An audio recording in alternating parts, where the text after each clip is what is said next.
campaign vehicle. Yes, he's decided to roll around all of the United States in this brand new, very luxurious campaign vehicle. Enjoy the video. We'll talk about the news in a minute. As you can see, it's very economical.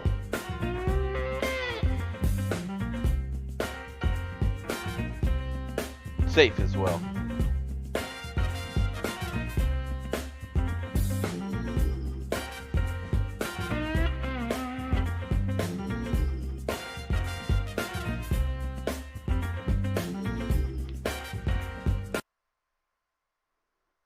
All right, everybody. Welcome to Total War News today. We have Tucker Carlson says alleged Nashville coronavirus data cover-up over obfuscation unforgivable. Biden says if Trump acted sooner on the coronavirus, all people would still be alive. Oh, yes, because if he had acted sooner, like Biden would have. Let's not forget the fact. Anyway, I'll get into the actual of that. I have lots of news today, so we'll probably run a little long today, and as well as a closing statement for the week. We have. Oh, I was reading that one. Sorry. Portland riots. Justice Department considering pursuing charges against city officials in violent unrest. Accused Portland shoot. There's some more information about the Portland shooter and his gun or no gun situation. William Barr wildly compares coronavirus safety measures to slavery. And I have some words on that. Because, one, the statement is misleading. Experts predict big increase in high school dropouts is on the horizon, and I have a lot of words on this one. Yeah. And, of course, U.S. will ban WeChat and TikTok downloads on the upcoming Sunday. And some funny news. Don't litter in Thailand. And we have a election prediction that I promise you cannot be wrong. Is 100% right. All right, let's start with the Tucker Carlson thing since this is close to home. All right, we have Tucker Carlson says alleged Nashville coronavirus data cover-up, others obfuscate, unforgivable. Now, there's lots of stuff said in here, but what I really wanted to get across to you is this. We don't realistically anticipate that we would be moving to either Tier 2 or to reopening K through 12 schools at least during at least until after the elections. Now, this is actually California, or yeah, the LA. This article, Fox News screws this stuff up all the time. It's really quite terrible, but yeah. So they're saying they're not going to reopen the schools till after the election, and then they go on to say, either tier 2 or to reopening blah blah blah blah blah. at least through So you can read that there without the pause line. All right. It seems to us to be more realistic to approach this would be to think that we're going to be where we are now until we get until we are now. We get after until we are all done with the elections. Now I'm trying to quote her, but the words she is saying don't make sense. Like the phrasing is her stumbling, and it's hard for me to read it out loud. So what that's telling me is LA County, in general, just plans on holding everybody hostage till after the election. Now, if you heard my news from yesterday, they've also claimed that they're going to hold the election hostage. So this is twice now we've gotten information that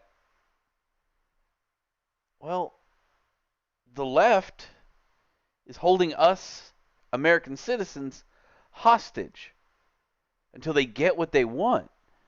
That's not America. That's communism. And that's what they want. That's what LA County wants. That's what this um, Crypt Keeper. She is creepy looking. I am sorry. How do you keep voting this person into office? How is she inspiring you in any significant way? Why are you voting her into office? Because you walk into the booth, and at the time you actually had to walk into the booth, and you punch the thing that has a D next to it. You need to actually go out and research who you're voting for. This woman is insane. She wants to offer post-birth abortions. Do you realize what that is? That is murder. That is child murder. But this woman says it's okay because you didn't want the kid while it's in your body. Well, first of all, I don't really mind which way you fly on that. You know, we are a nation of freedoms in the sense that what you do to your body is your own right. Your own body is your own right, and I wholeheartedly believe that. Now, do I agree with your decision? Probably not. Do I think you have the right to have that decision? Absolutely. Up to a certain point. And you know, it's not my place, nor is it my position to pick when that is appropriate. However, I think I kind of draw the line after the kid is born, breathing and living. It's no longer your body. You've cut the umbilical cord. It is now its own body, and we must protect it. I am sorry, but you've lost the right to abort something once it's alive and by itself. Now, would it survive without you? No. But there are plenty of people in the world who gladly take that kid. So, what you do to your own body, that's up to you. Once it's out, no! No! Not at all. You're done. You cannot kill a child once you've given birth to it. That's like the worst murder. There's bad murders. It's probably the only thing that's actually worse than rape. Murdering a child the moment it's born. It's like, here you go, enjoy life. Stabby stabby. What the fuck is wrong with you? Like, again, what you do beforehand is your choice. It may not be my choice or my belief. But that's not the point. The point is, you've given birth to it. It's out. It's breathing on its own. You've cut the umbilical cord. It's no longer attached to you. It is no longer your choice. You are now choosing for another human being. Because no matter what metric you choose, once it's born, it's a human being. This woman is insane.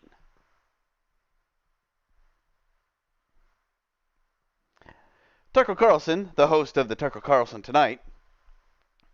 I'm getting this from Fox News, folks. I think I know who the fuck he is. You know what I mean? Like, Tucker Carlson Tonight. They sure do tout him quite heavily. It's kind of discouraging. Almost as if they're trying to feed him to you.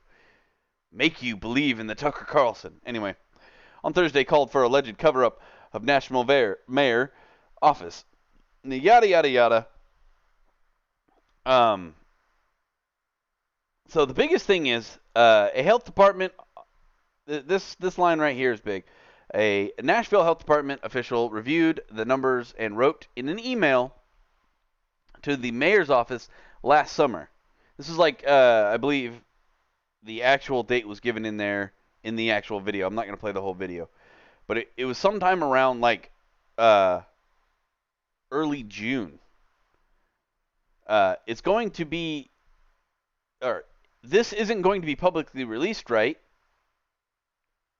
Just info for the mayor's office. She's asking this question to the mayor's office, basically. Correct, not for public consumption. A senior advisor in the mayor's office replied. So basically, this person, for whatever reason, they don't really state this health department official, who it is or why she chose to be so alarmed by this. My assumption, coming straight off, is this person probably came out of a position of concern, perhaps. However, it almost feels as if like this for so that's what kind of sucks is you're getting you're getting this kind of mixed feeling about the whole conversation. That one, it could be that this person is just concerned that if you release these numbers, you're gonna have people go out and say screw this stuff, screw what they say. I'm just gonna do whatever I'm gonna do, and cause problems. That's the hope here with a public official. However, you get correct not for public consumption. Uh, now you're so. Here's the problem with it. When you do this kind of stuff, the public is supposed to know this. Like that's why it was publicly released. Like it was given to you to publicly release. Um, but so by subverting the fact that in like restaurants and bars and things like that, people weren't getting infected. Not to the same degree as, you know, going to the hospital or being in protests, things like that. Nursing homes and all these other like significant COVID smash, like big booms and stuff. And the reason for that is there's two reasons that this is a true fact, that they aren't as high. One, the people in the bars are usually healthier individuals. If you are really, really old, you're more than likely not going to go to the bar. Obviously, if you're immunocompromised, you've had enough brain power at this point to stay alive this long being immunocompromised. You're not going to subject yourself to the you're not going to subject yourself to a higher risk of the virus. You're not going to do that. You're going to go out of your way to stay safe because you know your situation. And a lot of especially the bars and stuff, especially in Nashville, a lot of them are actually outside, surprisingly so. Bars in general have moved that direction a lot lately, which is not a bad thing. Well, restaurants not so much, but a lot of like burger places and things like that, they have larger outdoor eating facilities, which is fine. And in all honesty, it contributes to the overall safety of the establishment in the COVID-19. It has been proven by many sources that COVID-19 cannot survive in UV radiation. Basically, even the smallest amount kills the virus. I might show you those studies. I'm going to start doing that stuff as soon as I get some other things in line. I'm going to start showing you the things that I'm talking about. The sources that I use for my knowledge and things like that. If you look up, coronavirus details and things like that, you can find it yourself. But I mean, you come to me for, beyond the funny, for some opinions, and in all honesty, I think a lot of you are here because I yell a lot. I get passionate. I can't help it. Why are they so afraid to tell us the real numbers? You know the answer. The more data, the virus, the more facts, the more science, the less frightening, Carlson said.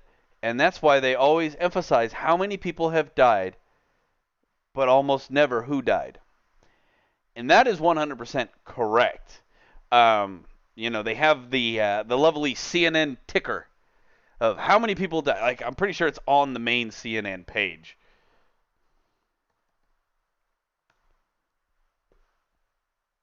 Let's check. Let me just double check. The coronavirus right there. Well, they took it off the main page. They had it there. Let's see. No. I know it's always on there. Like if you actually watch CNN, it's always in the background. But they don't want to tell you who died. The fact that when they took young, mostly healthy individuals and shoved them into retirement homes and like hospice cares, things like that, everybody in those old folk homes, they just got wiped out because the virus is more virulent in those with lower immune systems, as is every virus. That's why the flu shot and things like that has a higher mortality rate in the old than it does in the young. Now, that doesn't mean you shouldn't get a flu shot if you can. I personally can't get the flu shot. I'm allergic to eggs. Now, and I know people have said up and down, left and right, that, oh, you can get the nasal spray. They don't cook out the egg that they use to create the virus, because you are essentially giving yourself the flu for a day. You're giving yourself the flu with dead flu antibiotics involved. That's more or less how that works. The egg creates its own antibodies to the flu virus, yada yada yada. And I am allergic to eggs, so I don't take it. I don't care. Like herd immunity is a thing, and it sucks for those who think that all this is terrible. Like it's terrible not to get a vaccine or a flu shot and things like that. But in all honesty, the flu shot, that's not our vaccinate your kids. Let me restate my premise there. Vaccinate your damn kids. The dude who came out a few years back and said vaccines create autism. If I'm not mistaken, he was sued and then brought up on criminal charges as well. I don't know that the criminal charges stuck though. Yeah, that dude was insane and stupid. Do not believe him, and he has been debunked 9 times over. And there are still people out there who swear up and down vaccines are the devil. They are not. They save lives. They do. Vaccines 100% save lives. Does that mean there's no complication with it? No. But the alternative is, you have to weigh the options in your favor. Do I think it's okay for people to mandate that your child get the flu shot? I actually don't. The flu shot specifically, that and the chickenpox shot. Only because the outlying, and this is a personal choice, the outlying, what's the word I'm looking for? Consequences to the vaccine that are known and stated right in the paperwork outweigh the benefits, in my opinion. And I've had personal experience, especially with the chickenpox vaccine, that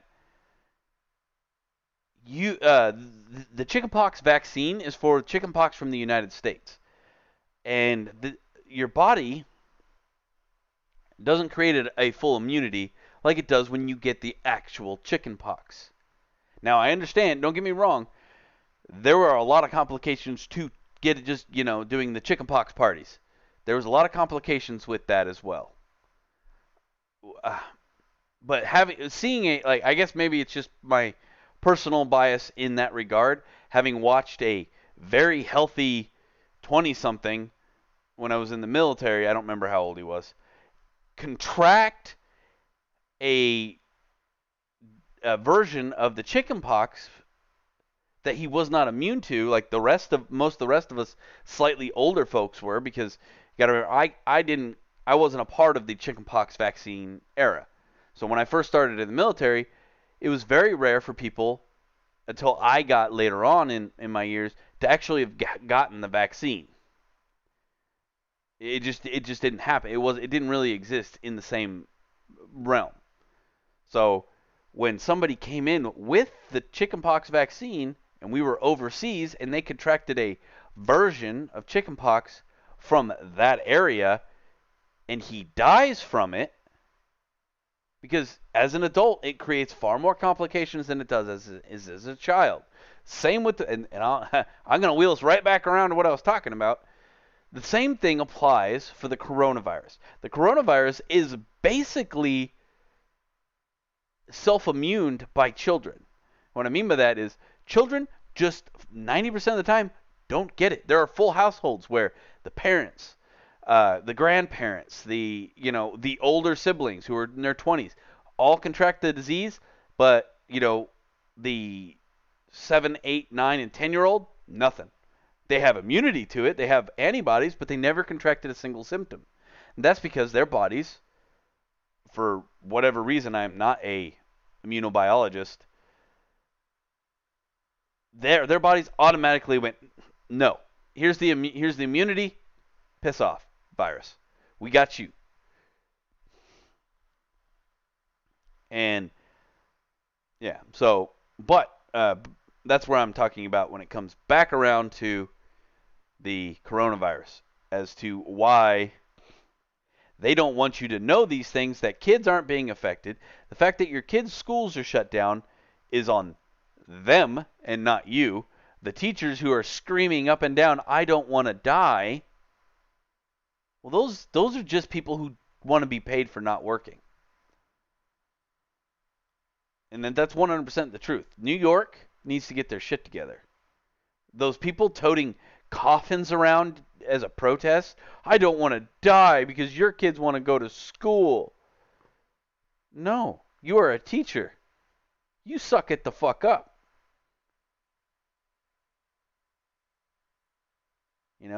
That's a public service. You don't see military members who have to go in and basically wash out all that, the people who have coronavirus, who have to pick them up, take them to shelters, things like that are happening. Now, mind you, it didn't happen in the United States. It happened in foreign countries. You didn't see them complaining or protesting. You're a public servant. Suck it up. Cops, firefighters, EMTs, all those people, they go to your house and they take care of you when you have the coronavirus, but they aren't out there protesting, are you? You're out there protesting them, but they aren't protesting you.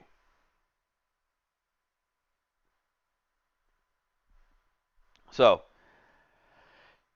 the biggest thing about this is they are hiding something because it doesn't fit their narrative.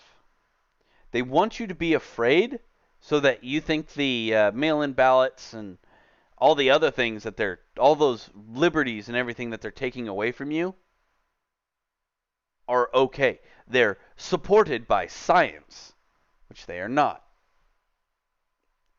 Science has already told us that by this point, as we watched the number of cases start plummeting, as we have, they just keep going down. Like, we have more testing, but fewer cases. Like, testing is through the roof, but the amount of cases are plummeting. And the reason for that is called, like I said, herd immunity. And what that means is there are so many people that have already contracted the disease and either A, didn't have symptoms, or B, had a natural immunity to it, that they are no longer transmitting the disease amongst each other. So therefore, the spread circles down the drain. Now, that doesn't mean that they won't pop up again. The virus could always mutate. The fact that it hasn't is really odd and disconcerting to me. But this is going to be a one-time shot, more than likely. It is not the flu. This virus does not seem to mutate to the same degree as the flu. The flu season that happens every single year is because that virus wildly differentiates itself from year to year. That's how it's survived for 1 billion years. The coronavirus doesn't do that. So, that we know of yet. Let me fully explain that.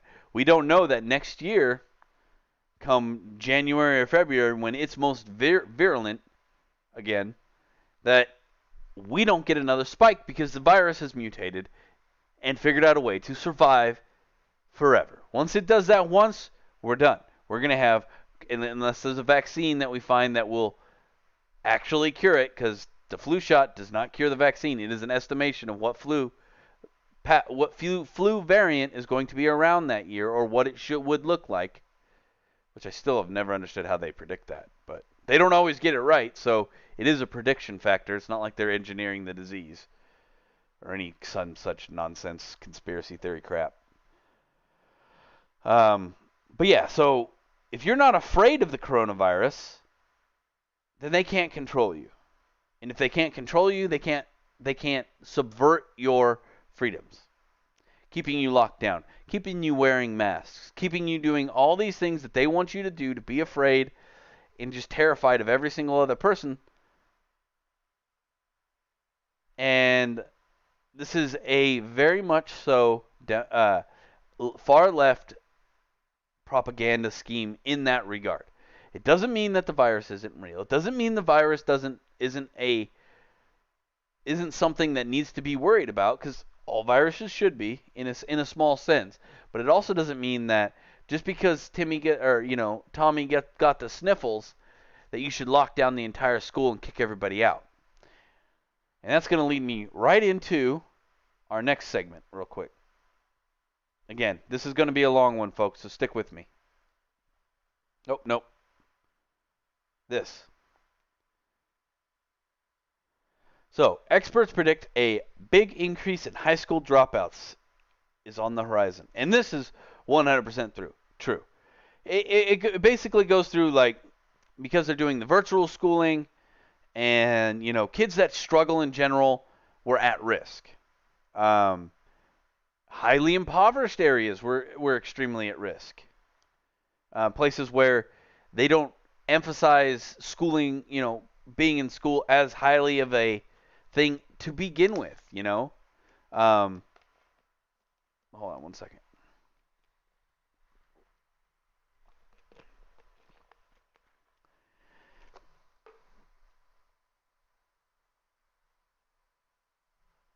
But where education isn't the biggest concern of the demographic you're at. That's the best way I can put it.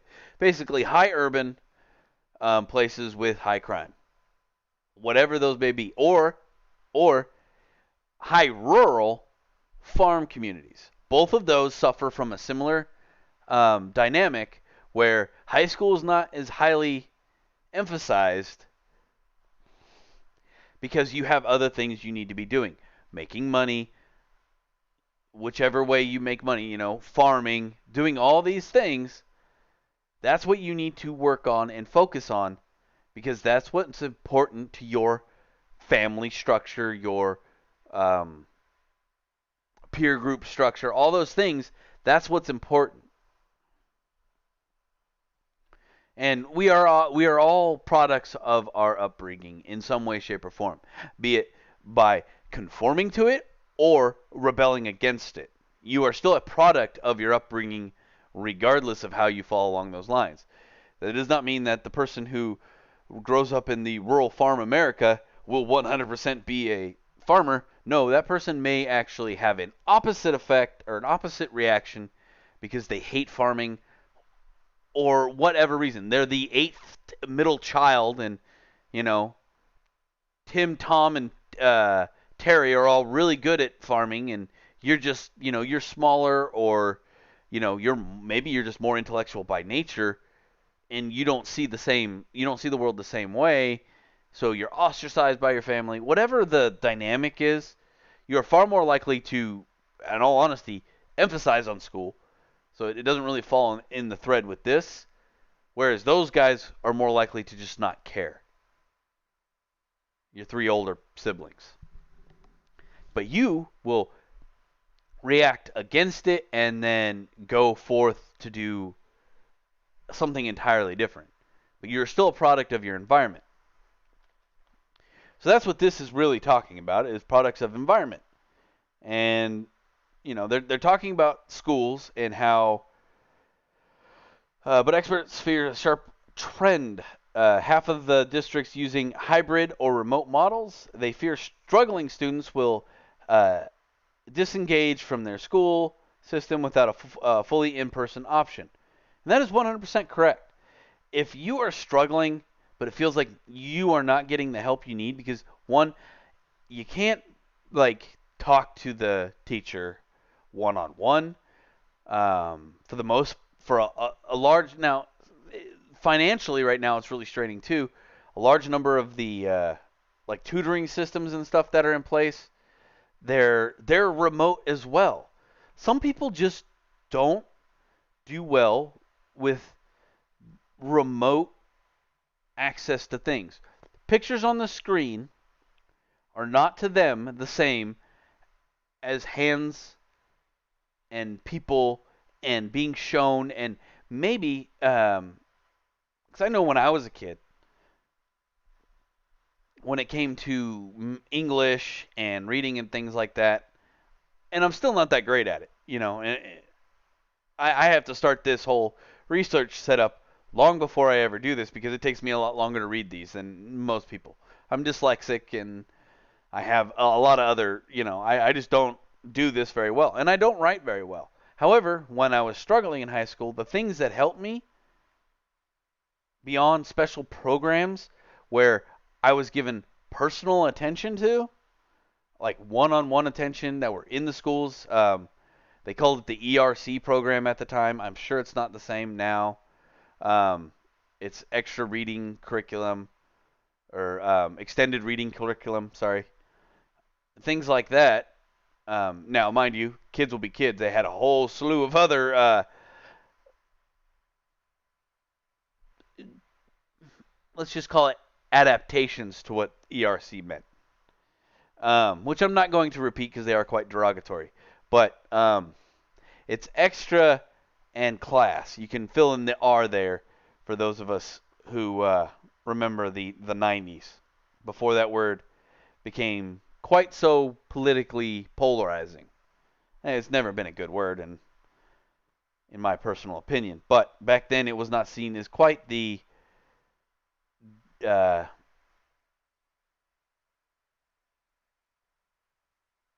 don't know. I can't think of the word right now.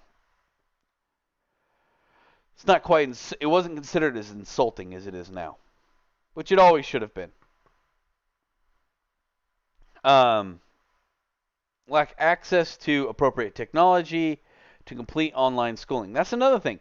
There are a lot of people who live in especially the middle class areas, who, they might have one computer, which has never been an issue, but because they're in the upper to middle class areas, they don't have access to the laptops that were given out to the the high urban areas, as like, here's a free laptop to take home with you every day. That wasn't done across the board.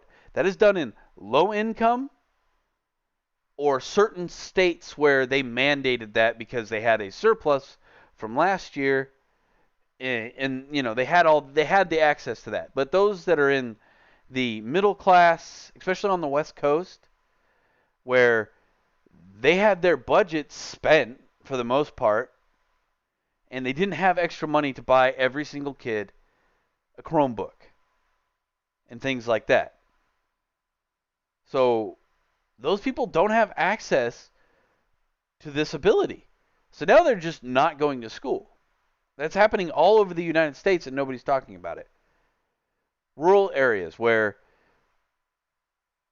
they also don't have access to this kind of stuff. There are many households that only have one computer that can run the stuff that they need it to run. And they discuss fears that groups of students has not received adequate attention. That's what I was talking about. When you don't have personalized attention, the kids will not engage as well. And I would not be surprised if an estimated 5% of the students, roughly 40,000 kids, have failed hand-in single assignment during remote learning.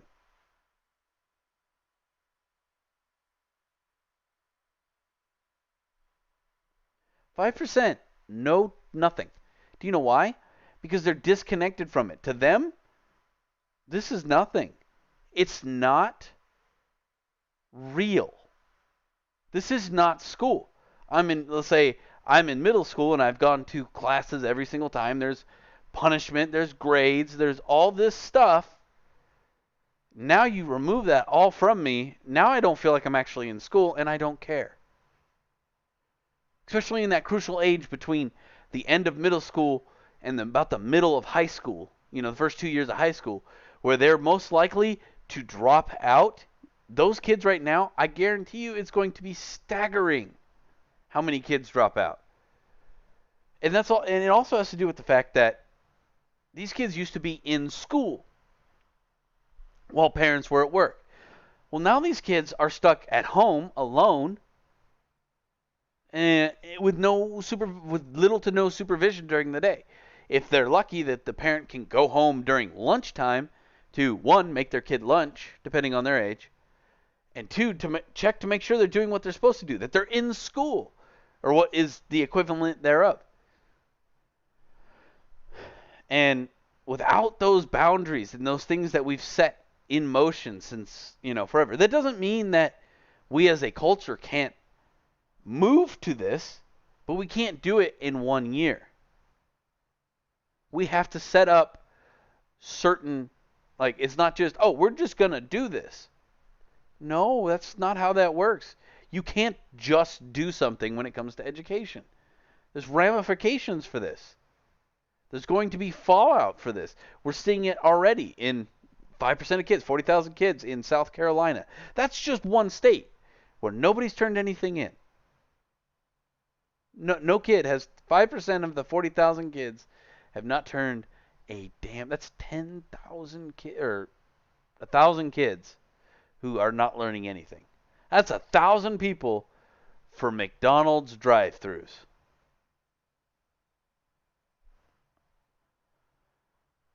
$2,000 kids, whatever. Trying to do mental math there. It wasn't working. And it says, without involved parents, students may have to figure out their own how to attain a laptop or hotspot. I'm sorry. I could have swore to God, we paid taxes, so you have to do this. I pay a lot of taxes so that school is paid for.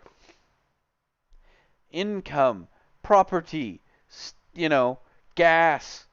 I don't smoke cigarettes, but people who buy cigarettes, alcohol, all lottery tickets. Again, I don't buy lottery tickets, but all this stuff goes to the schools. Well, if you guys aren't doing any of this, what is my money doing? Why am I paying taxes? That's from the perspective of a parent. Now, mind you, my kid is in school because in Tennessee, they aren't completely retarded. Oops, I said the word anyway. Sorry. The connotation's different. I'm referring to a group versus an individual. Because individuals are not. Large swaths of people can be. And I'm not referring to them all being like the individuals. I'm referring to people who are just stupid. I use the word in a way to derogotize people's insanity, not their own personal outlook on life or their own, the disability they may or may not have. That is not what I'm referring to when I'm using that word. A survey of students from America's Promise found that over 20% of the students were not feeling connected to their school's community at the end of the year. There is no community. The person on the other side of a picture is just a TV character, for all you could care. But the thing I find so strange is we're doing this, and our kids are at home. Some of the kids are at home. But yet they're still trying to enforce laws that are in place at school, like the no gun law. Well, here's the thing. No, one, your kid shouldn't have a gun if he's like 9 years old. But if he has like a toy gun in his room, first of all, you put the kid in his room. You said you can't come to school because, the great pandemic of the 2020 will kill all. You might be immune to it, but it'll kill us all. Sorry, it just bugs the crap out of me. But yeah, so you put them in their room. That means that's where toys are at. They may not bring them to school because their parents says, hey, you can't take that in there. But now you're in your house where you play with the thing all the time, regardless of parent supervision or not. A Nerf gun is not, he's not going to kill anybody with a Nerf gun. I'm sorry. Bringing one to school is not a threat. I'm sorry. You're overreacting. You know, like, at best, he could put a needle on the end of it and poke out Timmy's, poke a hole in Timmy's, left shoulder, poke Timmy in the eyeball if he's a good shot. But if you've ever shot a Nerf dart with a thumbtack in it, it falls out of the sky faster than it can be because it's not designed for any sort of weight. But you're not. But the thing is kids are getting in trouble. The police are being called on kids for having Nerf guns on screen. Because they're in their rooms, sitting on their beds, watching you try to teach.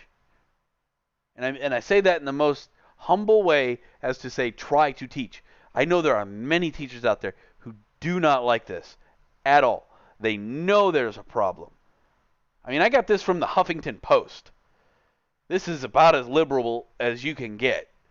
And they're talking about it. So this is not going to go well. We are going to have, at first the district of 12,000 didn't hear from close to 2,000 families. Well, after starting the reintegration process, which involved first check to see if the students and families were safe, indeed the community, blah, blah, blah. Internet capabilities through home visits, that number shrank to around 175. But yeah, there are, they like to think that every single person has the ability to have high-speed internet and all this stuff. That is not true in impoverished areas. There is not internet in every single home. It just doesn't exist. You would like to think that every single family in America can afford, high-speed internet. But that is not the case. Especially in impoverished rural areas.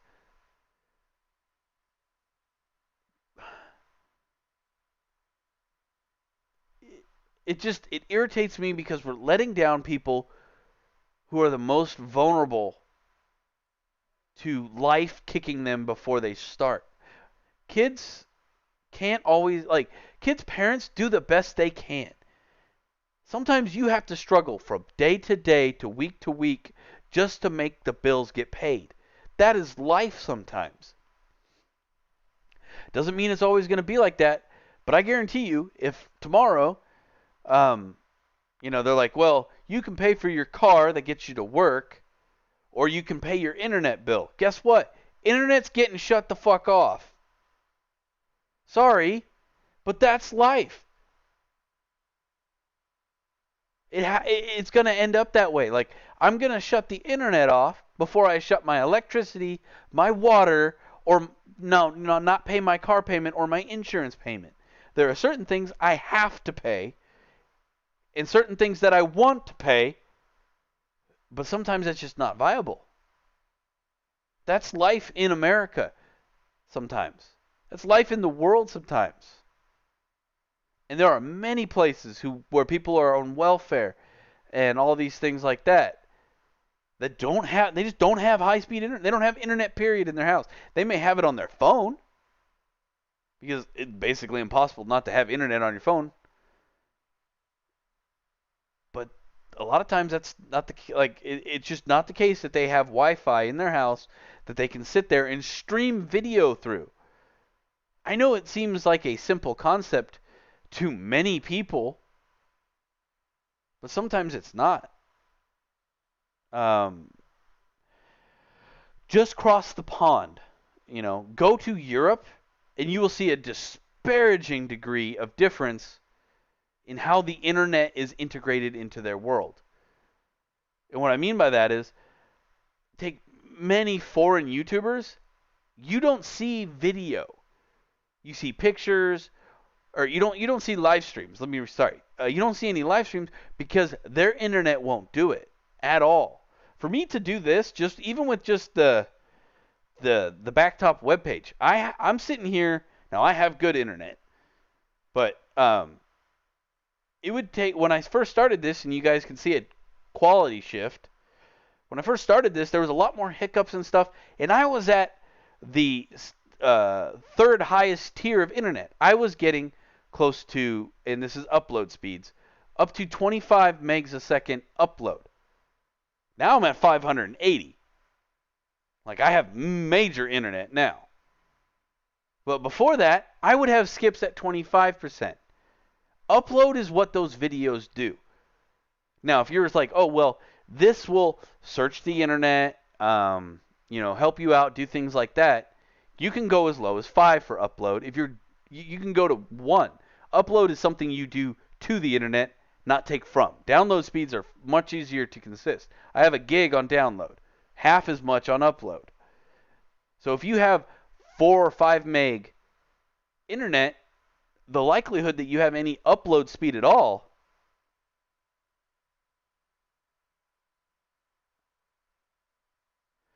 Bex just says that, or a good internet connection if you have multiple children trying to stream classroom content at once. The discount tier wouldn't work for that. You are absolutely correct. So larger households, and thank you for your input there, Bex. I didn't really think about it in that context. Thank you very much. So in her household, there's 6 kids trying to do this all at once. That one of mine and 5 of hers. There's no way the internet would be able to handle that. None whatsoever. And you can't expect people to have gig internet in every single household. I may have the extra money to do that, but Tom and Lucy from South Carolina, we'll just use that since that's in here, who live out in the woods, they may not even be able to have that kind of internet. Not all internet is everywhere.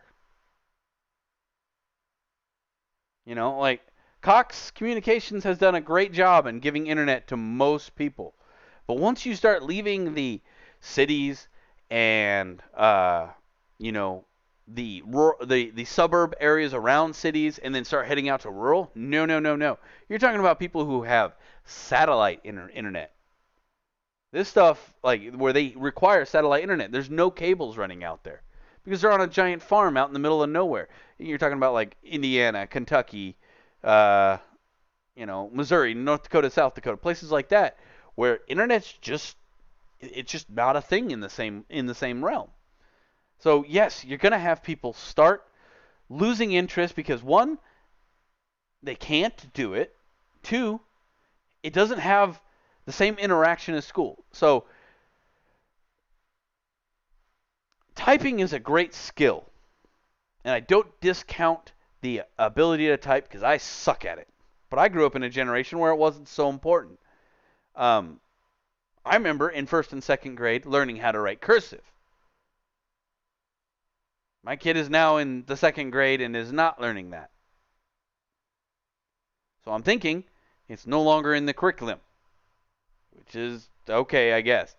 It's not that much of an important skill anymore in our place. But it was very important when I was growing up. The satellite internet has a data cap, says Bex. Some. You can work around that as far as, like, depending on the package you have. You're talking about more and more money, though. So I get your point there. Yeah, if you don't want to cap on data, same thing. And I'd be willing to bet their upload data cap is much lower than their download data cap. My upload data cap is 1 terabyte. Bex's upload data cap would be somewhere around 500 gigs. If I'm not mistaken in what I talked to the dude the other day about. So that's upload. So you're talking about a satellite setup system where you're at like a couple 10 or so gigs on your data cap for upload because it costs the company so much more to move data around.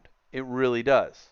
Because you're sending this from your house all the way up to space, from space back down to a routing center, which then puts it out in the world. That's why your upload cap or your upload speed is so bad, because it's having to do a lot more to get to the same position. As whereas mine is a wire that's connected into the wall and is moving at the speed of light. Yours is moving at the speed of signal, if that makes sense. But yeah, so I think we will see a massive, massive dropout rate, which is going to bode very badly for many urban and highly rural places. Both of these places will be affected by far the most. Your middle America, you'll also see probably a disparaging amount in your mid upper or your mid middle class is these specific ones where that's going to fall into due to the for instance, Redmond, Oregon is going to suffer from this because they have a very high now. Well, actually, maybe not. They pay a ton into school, so they may not actually do that. They have a very high tax rate for schools in that area, but those kind of areas, the the places that sit outside the city but have a large amount of families who commute into the city, those places, their schools, which are some of the best schools usually, those are the ones that are going to suffer the most from this because they didn't get all those lovely bonuses of, Dell giving out all their crap laptops they couldn't sell to anybody to all the schools out there. Eventually that all ran out. Like they didn't have a billion of them made. Certain places got them, certain places didn't. But yeah, so you're going to see a massive, massive decline in this, and this is all due to fear. Fear from a virus that is not going to affect those children. My opinion, you stop the vocational crap right this minute, you send them all back to school. You tell teachers to suck it the fuck up. If they don't want to take the risk, they can quit. There are plenty of substitutes out there who do not make enough money otherwise, who will gladly step in and take their place. Young teachers, ambitious teachers. Maybe those are the ones we need in there. Maybe these old biddies who've been teaching for 37 years, maybe they're the ones we don't want in our schools anymore. The ones who've lost touch with their children anyway.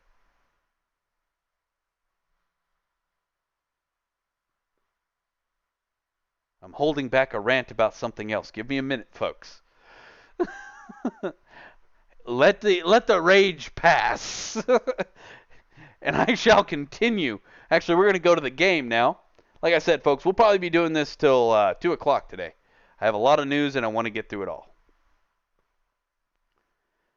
All right. On to the game. Whew.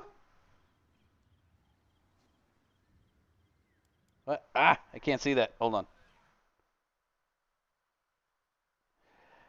Tiggle. Okay, JC.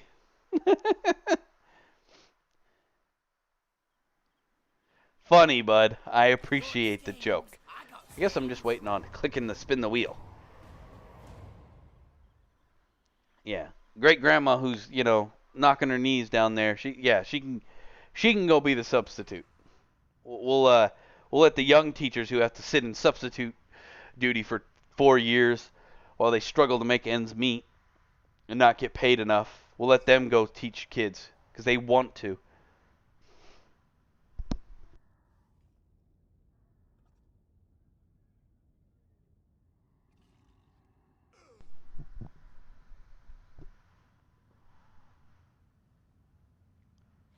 Me thinks I can capture me a dwarf on the way out.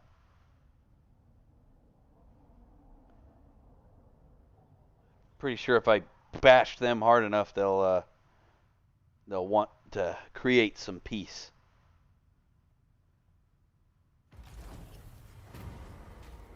War favor. Leadership +6. I'll take that. Oh. I hear ya. Sounds like a good idea. 2 in 1. Alrighty. The Sword of Cain has been claimed. Ooh. Yes, that's helpful.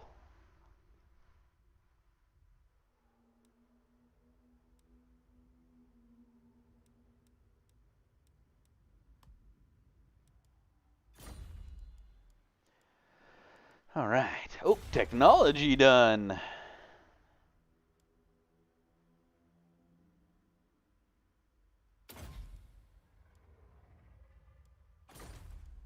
All right. Let's see if they choose to stand and fight. Call it a hunch, but they won't. They will run, and I will have to kill them on the move.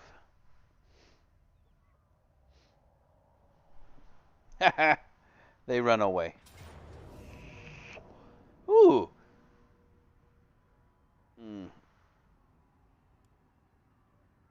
I'm actually going to decline this attack because I have something else that I have to do because I don't get the Warg army to go with me.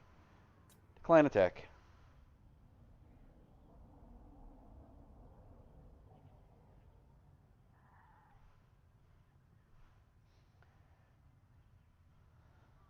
Huh.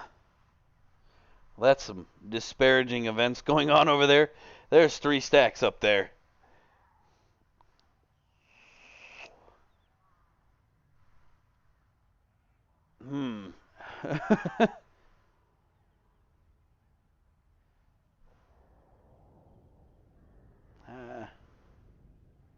Man, they weren't kidding when they said this one was hard, man. Everybody hates me. Alright. Who needs stabbing?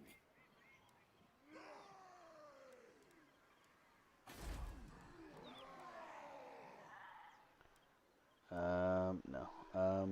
Who needs killing? I'm the boss. I'm the best. Ready for bossing? Oh, wait. Regiments. Do I have any? Oh, I do have regiments of renown.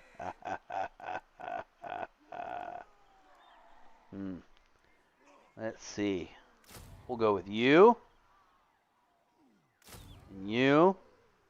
What is this?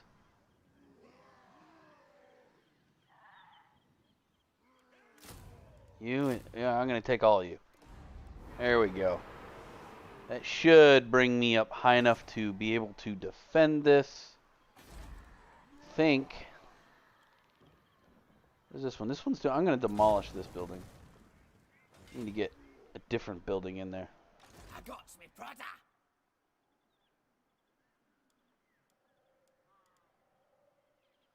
I like a good plan.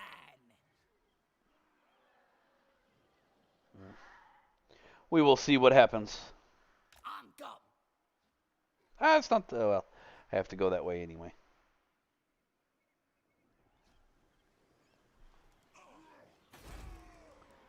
Alrighty. Still don't have shamans and stuff yet, so. Alright, so we got the stabby bits.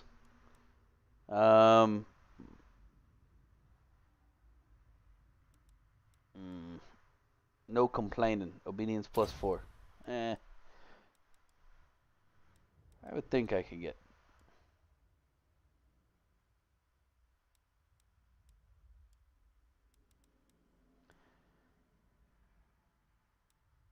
Yeah, no infighting will work, I guess.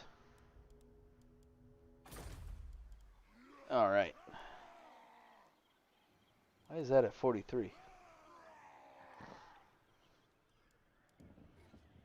Supreme ruler of 8 peaks.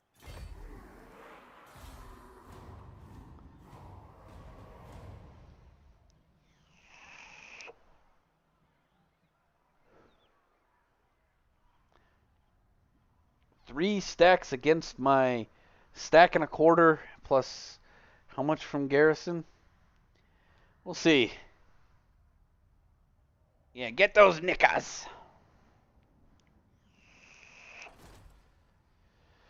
Yeah, here they come. Give me a 50-50. Oh, they only got 2 in. Oh, no. Yeah, they only got 2 in there. The other one couldn't manage to sally up. So we will save this. And fight the battle. Ta-da!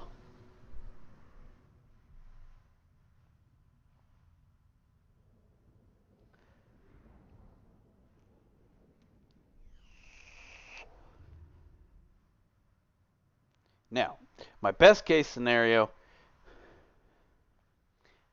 my reinforcements come from their side, and their reinforcements are on their side as well. So both sets of reinforcements come from their side of the field, but I doubt that'll happen.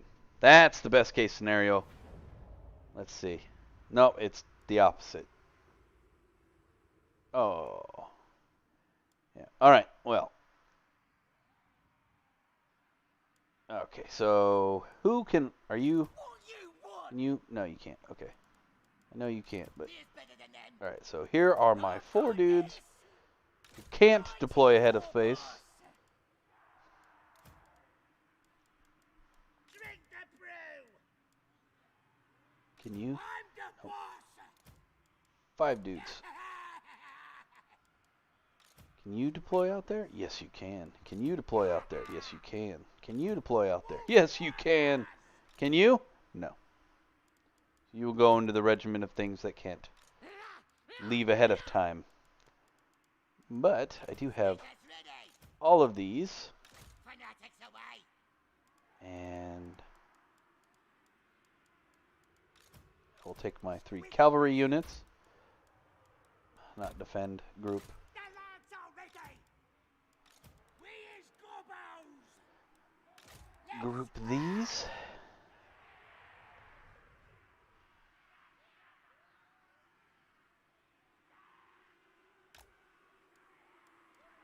Does that reach there? Yes, it does. Night goblins.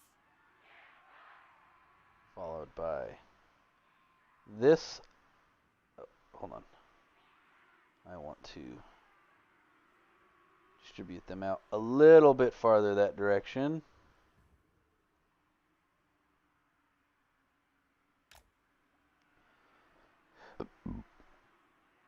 And we'll reposition these troops just a little bit.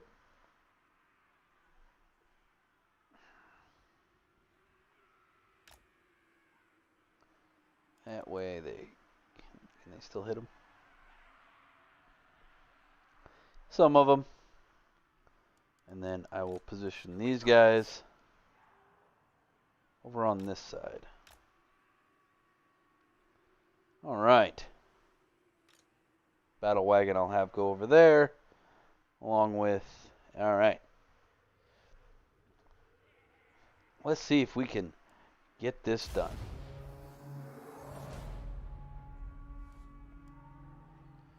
And let the demoralizing rain begin.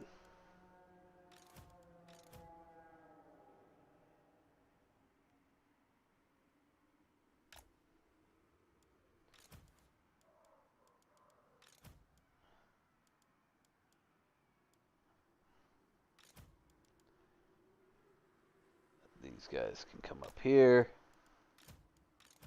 I want all the archers up here. Oh, you guys. Oh, burp. Wrong button. You can just start. I want you to get as close as you can and start shooting those. And I'm going to select my cavalry, move them this way. Around this side to... Oh, I forgot to get my other unit up here. Go, get up there. And have you guys annihilate that set of archers right there. you don't have anybody to shoot, shoot them. We is better than them.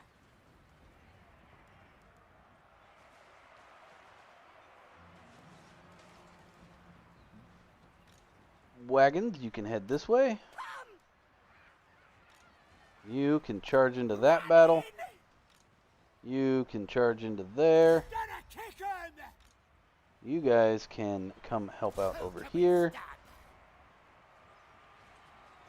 stand? You can go this way. Taking charge. Squig hoppers. They trespass on our mountains and expect us to Fist fight. All right. Get 'em. They are broken but not shattered, but that's okay.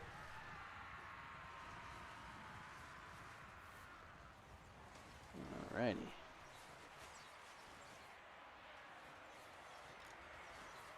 Come on, lads. Get in there and start chopping them to pieces. Welcome. Green boss say no. Where are all my warg melee units? Are they still bringing up the... Yeah, they're... For Gloke! Run, boys! Running. Yes, sir. Moving fast. You're almost getting up there. Squig hoppers.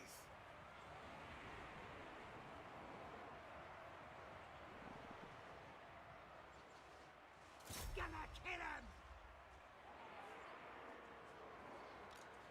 Running. Run. You're skirmishing cavalry. Why are you standing around there? Running.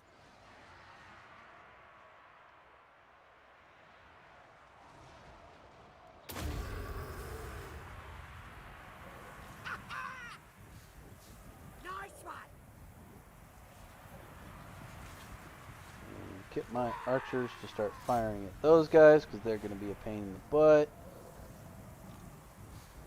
No stopping. Roll. Crush.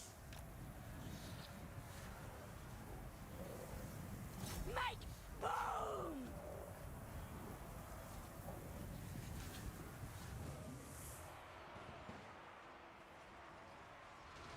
Yeah, there you go. Start knocking them out. The lads are ready.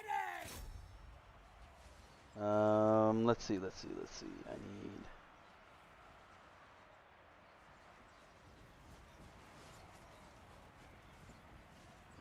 Start firing at those guys right there.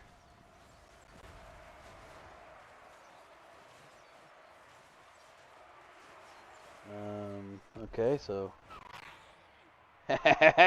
Here come the catapults! Per Neshdata.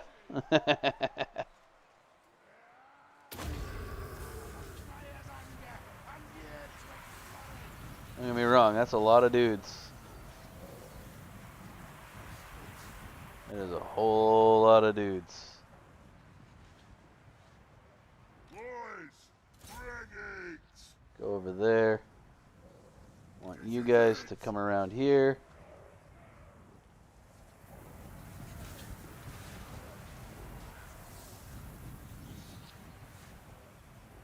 You guys to shore up this line over here. There's just a lot of dudes up there. Night Goblin War Boss. Right! Give a boost to that. What do you have? Nothing? Let's scrap.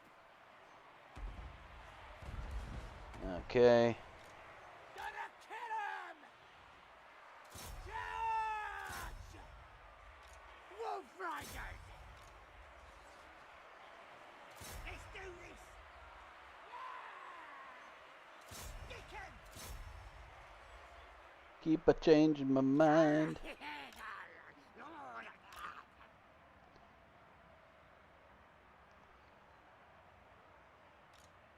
Wolf Riders!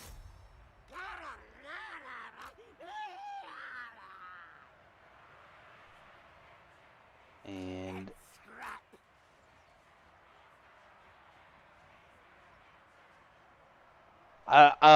maybe that would be fun. Unfortunately, her computer that she has right now cannot run Total War Warhammer 2. But we might be able to convince Joe to let her have it for to play on hers for a little bit. Boys, moving fast. Let's get 'em. Get them in there with those guys.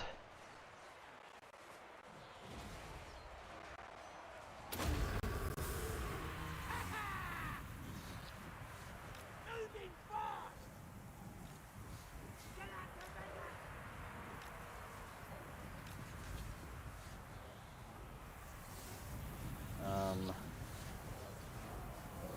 Night Goblin War Boss! Let's get you out of there before you. Running! Escort wanted! Doing one! Come on, do what I tell you to do, please. Doing one!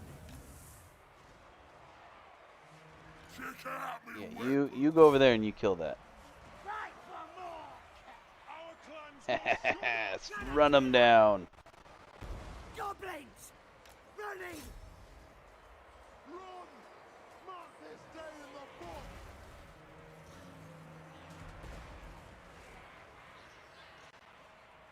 Do not shame your ancestors! What is that? It needs to die. Shoot that, please. Use the mightiest! Hey, what are you doing back here? This is not where you're supposed to be. I'm the boss! Pump wagon! Come on, get out of there, pump wagons, Sends! before you get completely annihilated. Let's scrap! We is better than them! What? Let's fight! We is gobbos! Rip out their throats!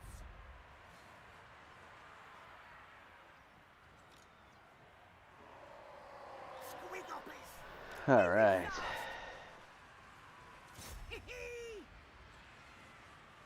Wolf Riders! You first! Moving fast! Stick 'em! They are handily taking care of those.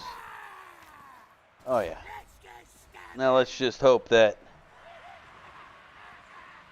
We is gobbos! Yeah, it just sucks that I didn't realize that archer unit was getting so heavily decimated. Come on, get out of there.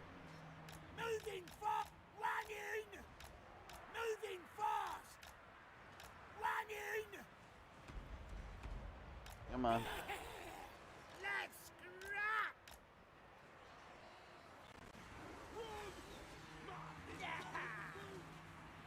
Who can we stab?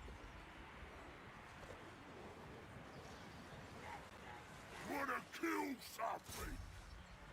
Wolf Riders! Charge! We is better than them! Night is here! We is better than them! Who's still left? Just this one dude? Let me at 'em! Box will. Well, not you. You can stay here and do this. Out!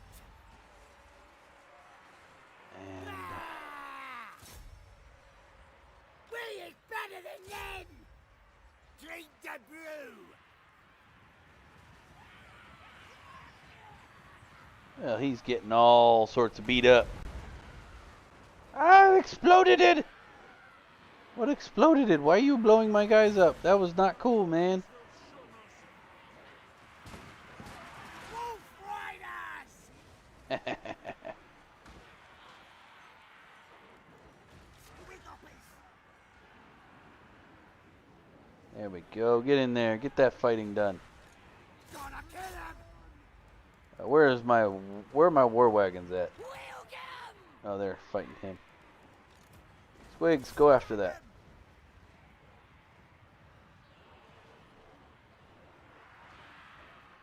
Squigs are like crazy little crackheads.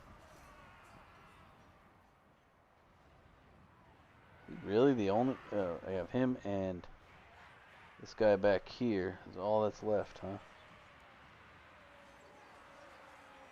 And I don't know how you're losing so bad.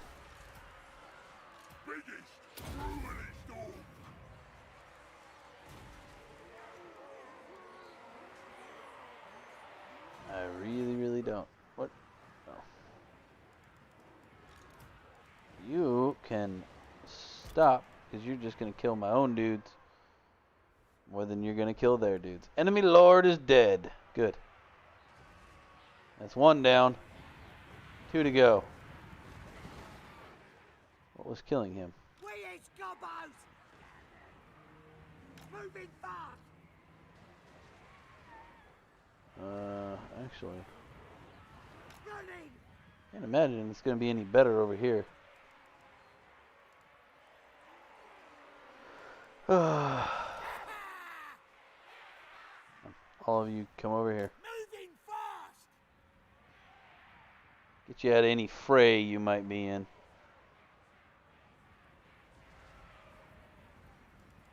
And of course, I want Gobbos! these ones too.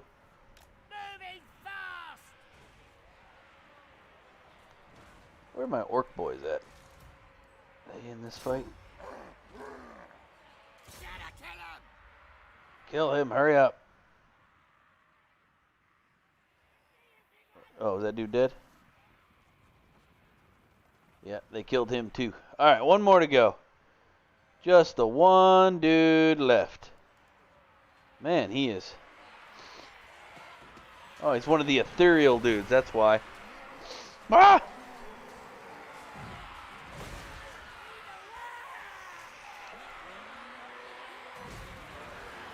Incoming war boss! No mercy! He is kicking the crap out of the other guy, though.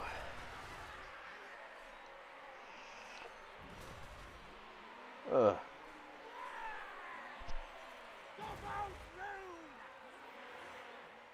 Oh, man.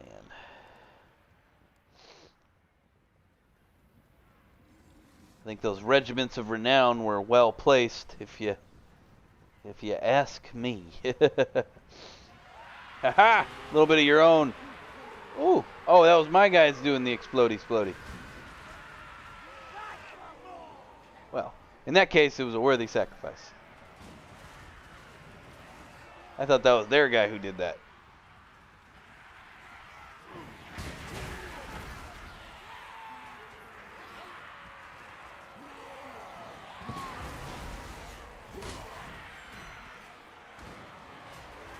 Crowd control, let me tell you. I like those little war wagons. But somebody, please kill him. Thank you. Jesus. That dude just would not break.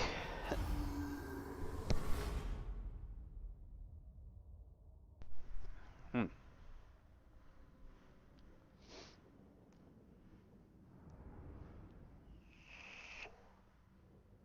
was 2 full sets of units destroyed.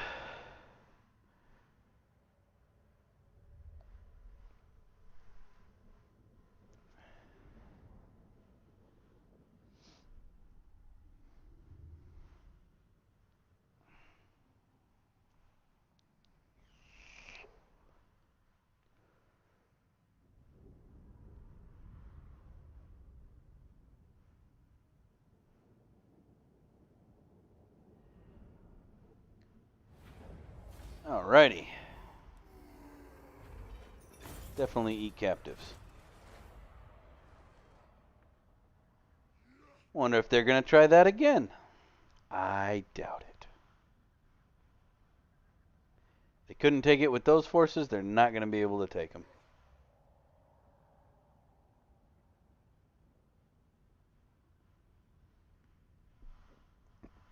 And I got extra money this turn.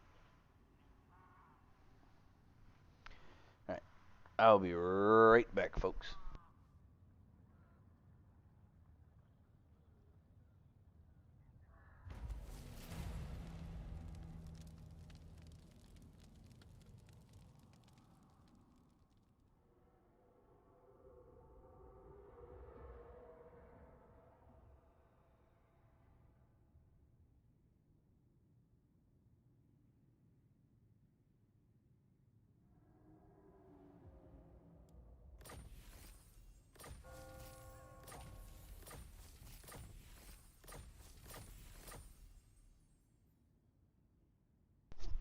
Alright, I had to get a had to get another water.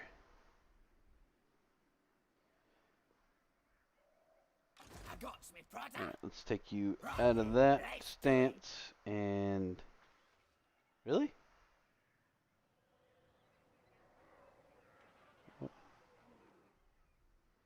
Wait, I'm confused.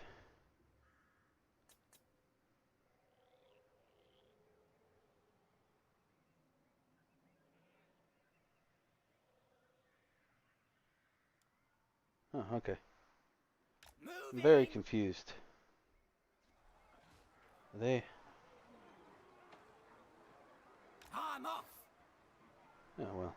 In that case, Sounds like a good idea. raid again. Looks like they have a a rebellion going on anyway. How unfortunate for them. All right, we will take care of that when we get back from the news. Alrighty. So Biden says if Trump acted sooner on the coronavirus, all people would still be alive. What? Okay. I'm not one to say that. Oh, yes. They are so. The Democrats are so afraid of COVID-19. I do like this little video. If the president had done his job from the beginning, all the people would still be alive. All the people. I'm not making this up. Just look at the data. Look at the data. And then we're now being told there's going to be no. I pray to God there's a Yeah, he just stumbles and mistalks for a little while. It's kind of sad. But he also goes up and basically licks the dude's earlobe while whispering to him later on. I think that may or may not be in another video. I'm not sure. It might have been a link I clicked to. But, yeah, so he says that. Just look at the data. Well, the data said people are going to get sick. The original data said that we were going to be wiped out. There were going to be millions in the hospitals.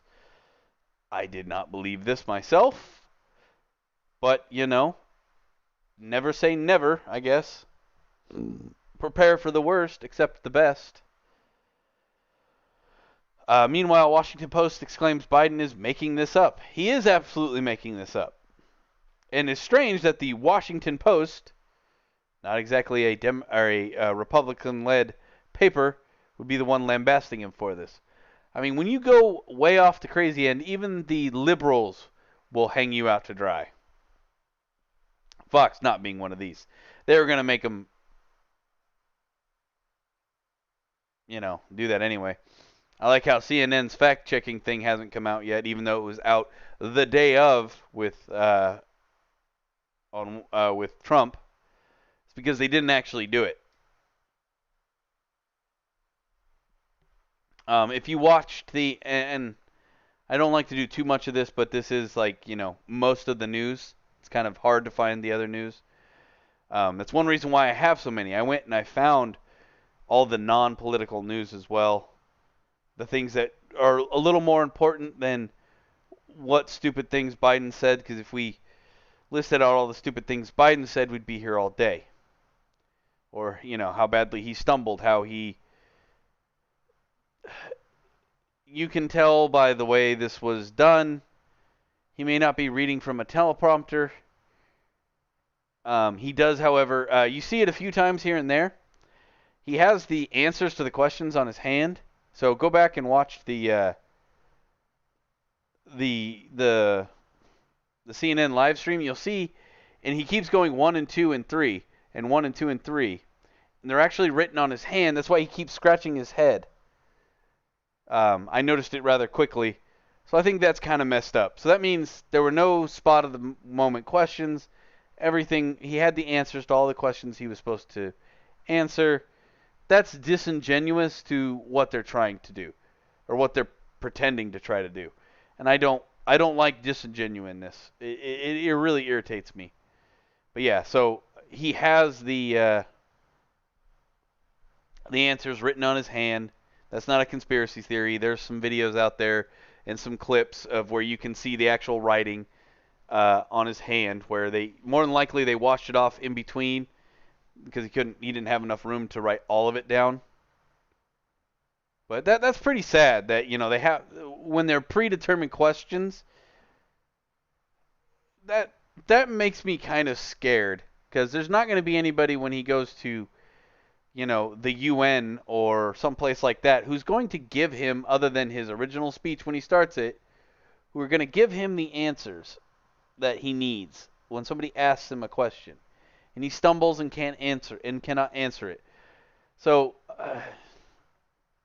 you know, beyond the stupidity that they did during this, one, President Trump could not have stopped all the deaths by acting sooner. He acted sooner on some things than most people believed he should have. Like, most people said, oh, that wasn't necessary, before they got all the facts. And that's not just what Trump says. You know, I'm not just toeing his line. There's, you know, executive orders in place of him, you know, having business manufacturing companies start making things beforehand using, you know, different executive orders and things like that. I don't know exactly how all that works, but, you know, those are on the books as early as like February-ish time frame, late February, early May, where he started to do that before, you know, all the other stuff.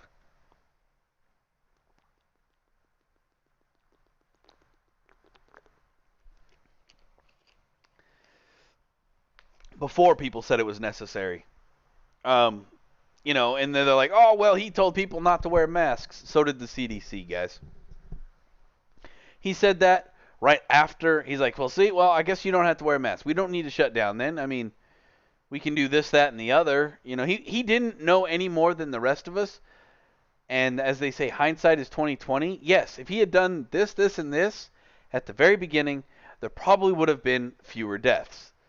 But there's no way to know that those things coulda, woulda, shoulda in the moment. That you can't rebuke somebody or claim something just because we have the information now. We did not have this information at the beginning of this pandemic thing. Which, in all honesty, and I know there are many people out there who hate when I'm right, when I shouldn't be, because it irritates the crap out of them. I think it's funny, but it does. There are like 4 or 5 countries in Europe who did nothing. They literally said, okay, mostly like high northern, like Sweden and places like that, whose curve went up and right back down, and now there's nothing. And the reason for that is they did absolutely nothing. They didn't shut anything down. They didn't, like, there might have been some social distancing to a degree, but the steps they took were minimal. Why was this? Because just like we've experienced all over the world, we knew what the virus was. It wasn't like that was like what the virus was actually consisted of, what the symptoms were, what it did. We understood that from the very get-go. This is literally a man-made disease. Not in, oh, we created a situation that created this disease. No, we engineered this stupid-ass disease. Like, this is something that we came up with in a lab. You know, China came up with it, but we came up with it, or we enlisted China to come up with it as a cure for the common cold. It was a testing frame. That's what caused this whole damn thing.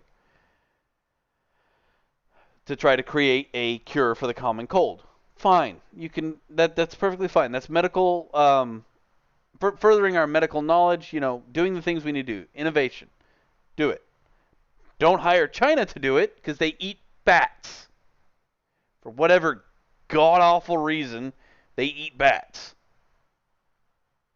It's like saying I eat rats. Like, no. It's gross, dude. Sorry. The thought of like somebody walking up to a biohazard trash can and seeing a bat flapping around go, well, that looks yummy. I think I'll have me a bite. What? Where's the, more than likely what it was, I'm starving to death. I'm going to eat this bat because it's meat and sustenance. That I can understand. Because our lovely commie overlords don't feed us. And we have to ask them to feed us because we have no actual money, and the only way we can thrive is by what the government gives us. But yeah, this one isn't going to take too long. It's just a bunch of stupidity. This whole thing was a farce. The whole CNN town hall was terrible. Like, it wasn't even like at least Trump's was terrible too. But at least it was funny watching him squirm on the ones he couldn't figure out how to answer correctly. It's funny to watch him fail. That's the best part about Donald Trump. When he can't actually do something correct, that's the funniest thing you ever seen. When he stutters, you know you've got him. But he doesn't stutter in the same, he doesn't have quite the same, he's stuttering on questions and fumbling on questions that he already had the answers to literally written on his hand. That he kept reading as he scratched his head.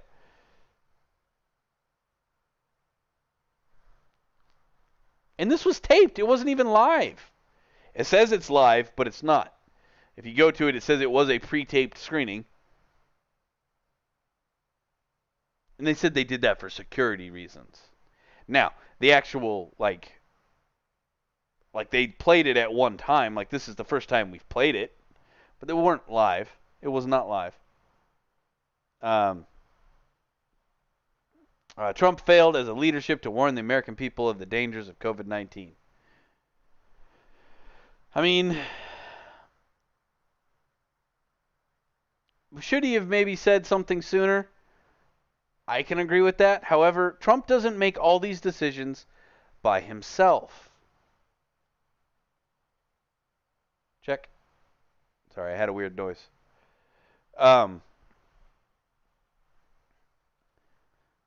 Yeah, so I had, so there were people telling him, hey, we don't know really what this is going to do. Maybe we shouldn't throw the world into a panic. So what he said behind closed doors, we'll never know. He's never going to tell us. One, more than likely, isn't going to help him either way. So what's the point in throwing somebody else under the bus if it wasn't important? I mean, surprisingly, that may be what he's thinking, or it may be that he did believe what he trotted out. Let's not scare the American people.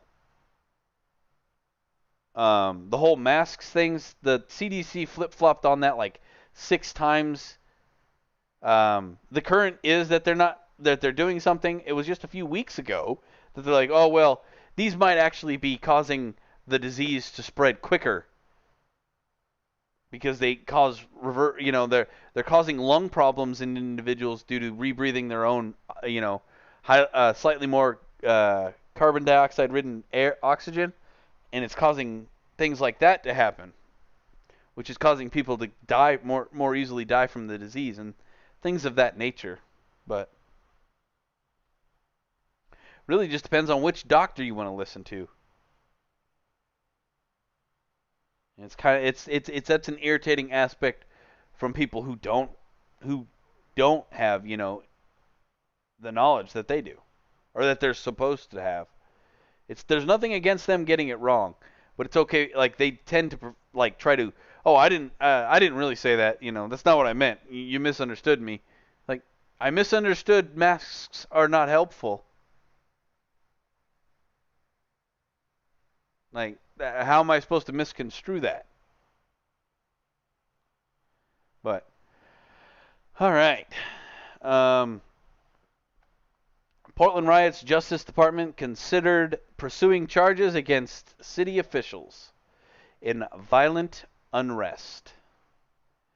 The Department of Justice. So basically, this one's going to be a short one because we've all heard about Portland and all this a couple times over, but they're talking about bringing up charges on the mayor and the governor of Portland for what they did there, for letting the riots and all that and the deaths and everything go unpunished, and just in all told, not doing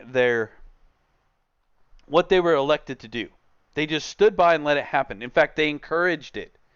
The mayor of Portland just encouraged it. And so they are pursuing his, bringing charges against him and the other lady whose name I now forget. And rightly so. These people need to be locked up. These people are insane.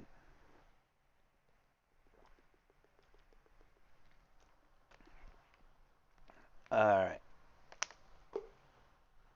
There's not a whole lot on that one. That one's just basically a yes. Do it. Do it quickly.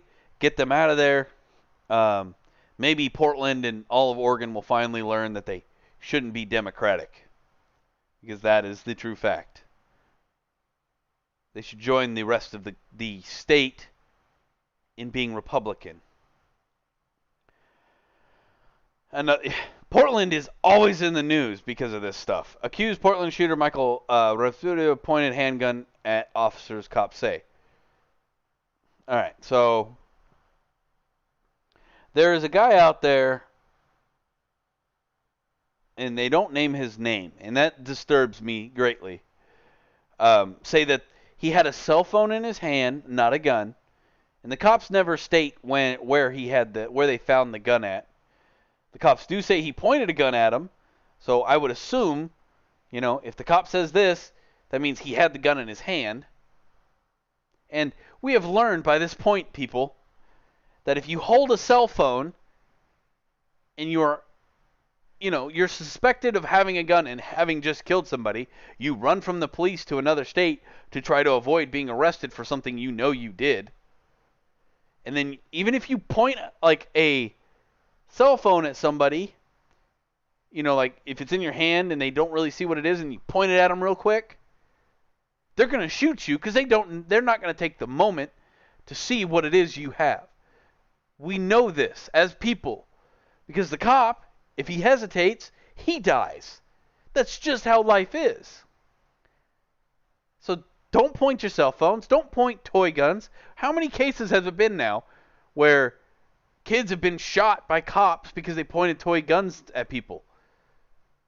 It's gotten to the point where, like Nerf, they make their guns so brightly colored that there's no feasible way a cop could ever mistake it for anything else. And that's fine. There's nothing wrong with doing that.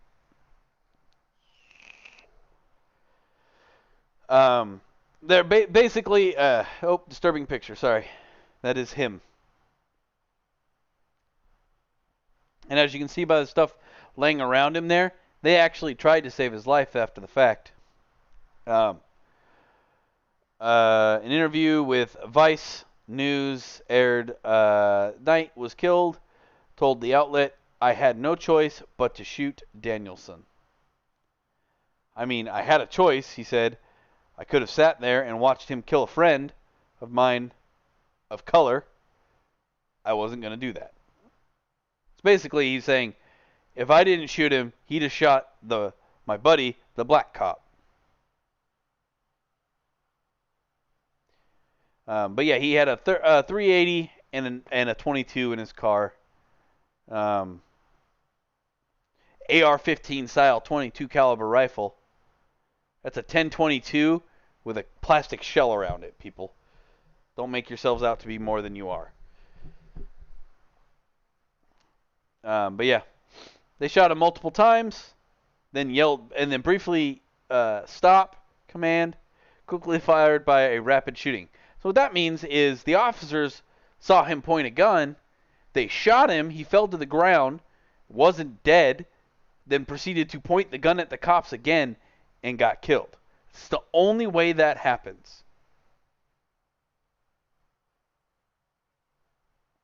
And if there is a supposed witness, we have learned at this point, nobody doesn't have a cell phone and videotaping. The reason why no videotape has come up, because it shows that witness knows he got shot because he had a gun. Otherwise, CNN, New York Post, NBC, ABC, even Fox would jump on this one.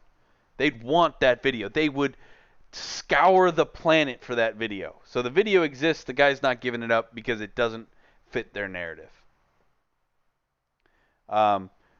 You deserved to die. I feel sorry for your family, but what you got was deserved, and that's that.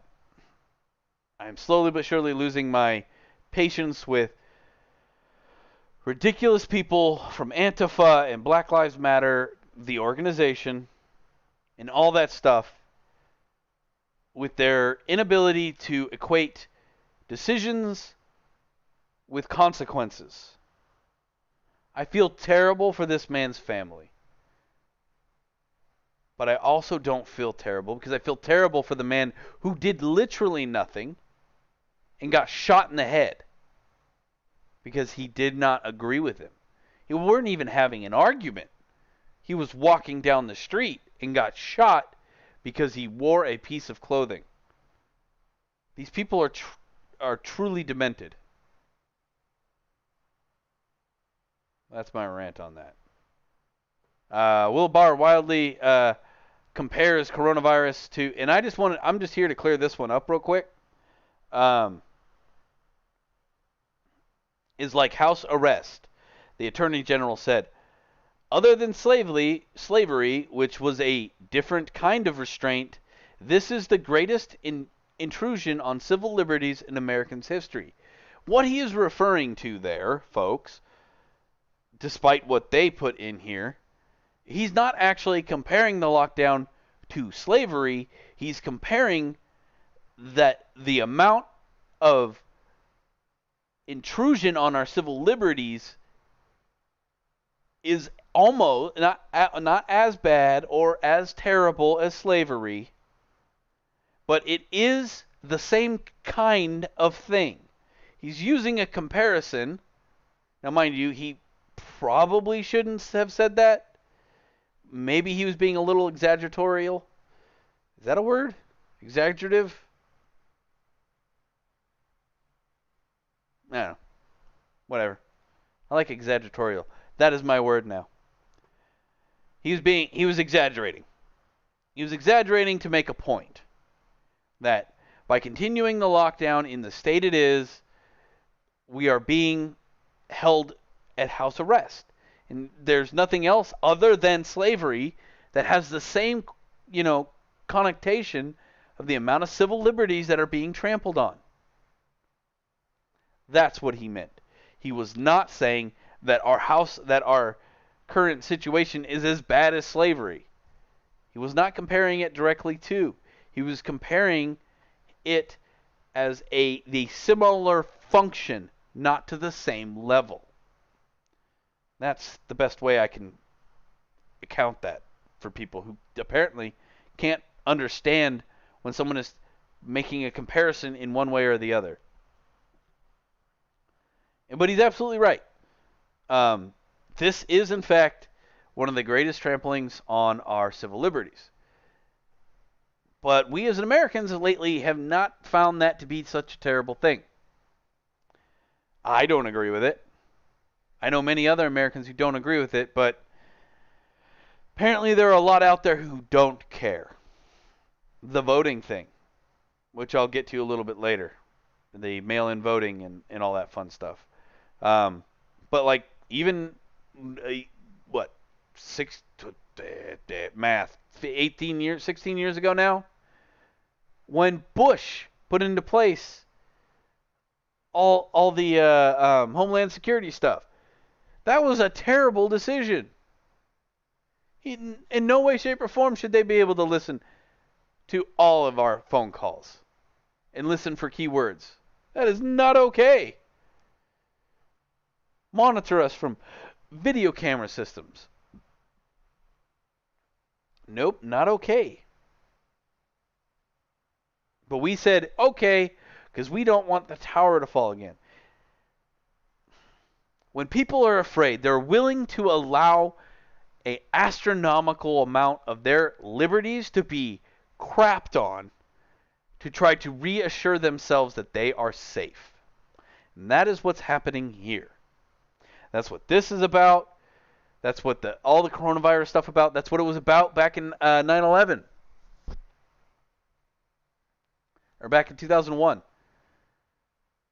It is a massive, just stomp all over your face kind of thing. Like, we don't care as long as, like, we look at the person and we go, we just don't want to be afraid. Please make it stop. So they come up with an idea. Now, mind you, they have their own agendas in mind as well. Now, they have all the information. You and I, we don't have it all. There's no way. Now, they probably don't have every single bit of information, but they have more than you and I do. And, that's not that big of a deal to me. Like, sometimes the government needs secrets for the simple fact that it keeps us safe. It's okay to have secrets as a government. I am okay with that. To a degree. But, like, 9/11 and all these things, because we got afraid, we gave up too much. We gave them too much of our liberties to try to reassure ourselves that we were safe. And we're doing it again. These are not conspiracy theories. These are what actually happens in front of you. We keep doing this as a country. And eventually, the next big scare, we won't have guns. Or who knows what we'll give up. The right to own your own DNA. Whatever it might be. Like, oh, there's another pandemic. But it only falls to these individual people. With this DNA marker, it'll only attack them. But if they're around you, you could contract the disease. But they're carriers. So we need to find these people with this DNA. Now, nobody owns their own DNA. Now, mind you, this is purely a science fictional thing that I'm referring to here. But it is so, in our minds, we're like, oh, well, we need to know who these people are, isolate them to keep the population safe. That's the kind of hysteria that leads to terrible things. We don't want that. Fair warning, we do not want that. Many of us will not stand for that. It will get to the point where people will start to stand up and say no.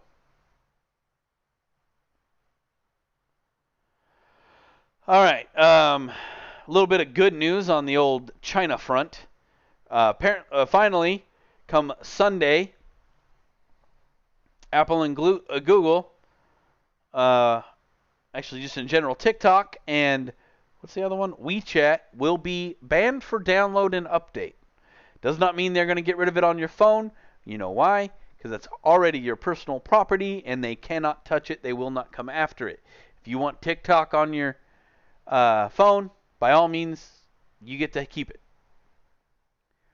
Because you are an individual. Now, there are any government phones out there that have it on, that'll be taken off, I am sure.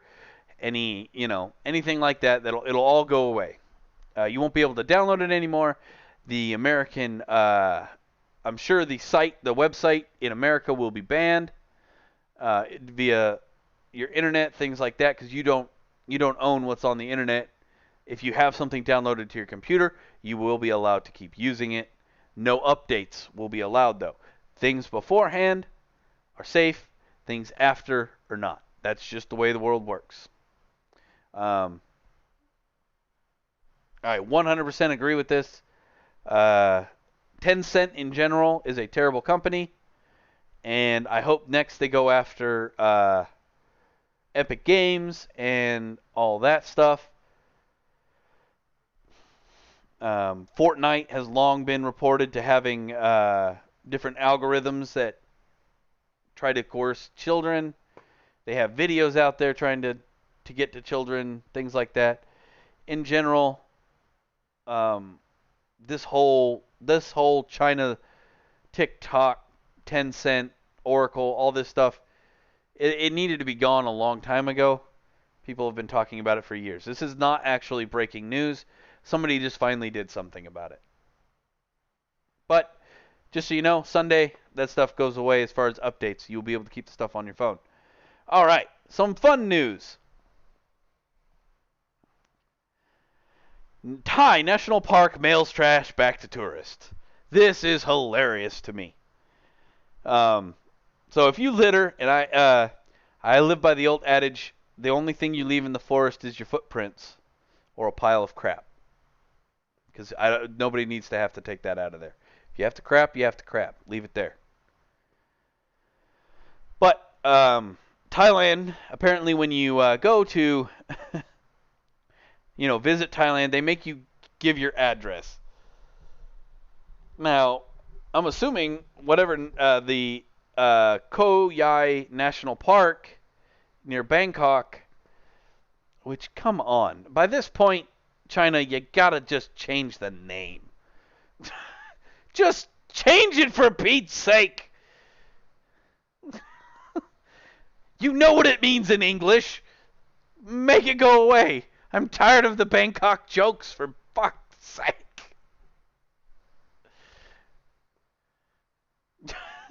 Offenders will be registered with the police. So not only do you get your garbage back, but you are now on basically the ban list from going to see their national park. So, if you go to Bangkok, you will be arrested. That's what that says. So don't Bangkok. Don't litter in Bangkok. Or, hold on. I have one better. Don't make Bangkok dirty, or you'll be arrested.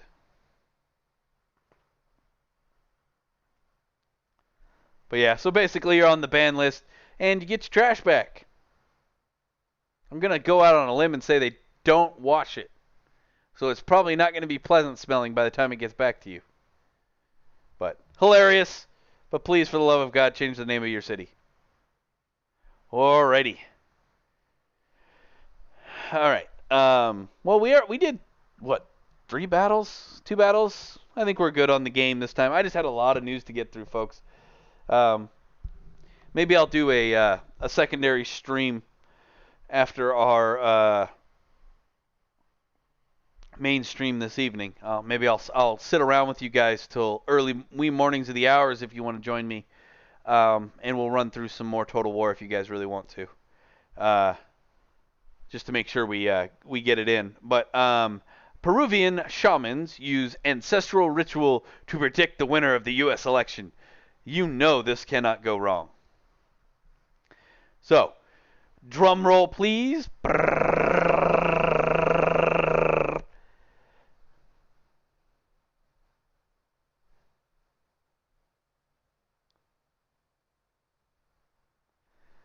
Quiet, Bex. I am aware of what I did. You can't help it, they call it Bangkok! But according to the Peruvian shaman, we will have a Biden president. Oh yes. Not to mention, and it says in here, where did it say it? During the ritual, the shaman dressed as an Andine ponchos and cloaks, rubbed medicinal herbs and fruits, even a live snake on photos. Photos. I don't understand. The Democratic candidate Biden and Republican candidate Trump. Ooh, aren't you spine tickled? According to name I'm not even going to try to say, a poll. Oh, sorry. Yeah. Good energies to Donald Trump, said Master Parada, carrying the snake over his shoulders.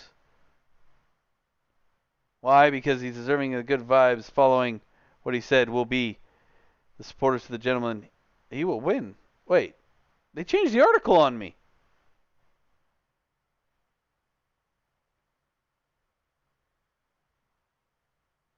Oh.